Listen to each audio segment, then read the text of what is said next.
અત્યારે હું આ ઝાડ પાસે આવ્યો છું. અહીંયા કને ઓમાન મસ્કતનું ત્યાં ગાર્ડન છે અને એમાં સરસ મજાના આવા લીમડાના ઝાડ છે અને એનાથી પણ વિશેષ બીજા પણ ઘણા બધા ઝાડ છે જે તમે જોઈ શકો છો અહીંયા કને. તો આપણે જેટલું પણ આ વૃક્ષોનું જતન કરશું ને એટલું છે ને આ વૃક્ષો આપણું જતન કરશે. આ પ્રકૃતિને છે ને વૃક્ષોની ખૂબ જરૂર છે.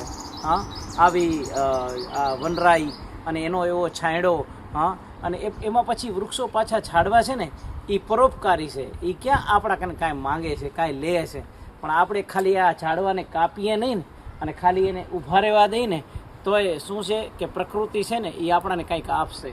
અને આ જ્યારે આવા ઝાડવા હોય અને એમાં ઘણા ખીલા ઠોકી દે, તમને ખબર છે ત્યાં કને, અને એનામાં કમડરિયા લટકાવે ને બેણીઓ લટકાવે ને આવા છે ને કમડરિયા ને બેણીઓ છે ને ખીલા ઠોકી ઝાડને અને કોઈ દી ન લટકાવા. કારણ કે આ ઝાડ છે ને એ આજે આ પ્રકૃતિ છે એની આ દેન છે.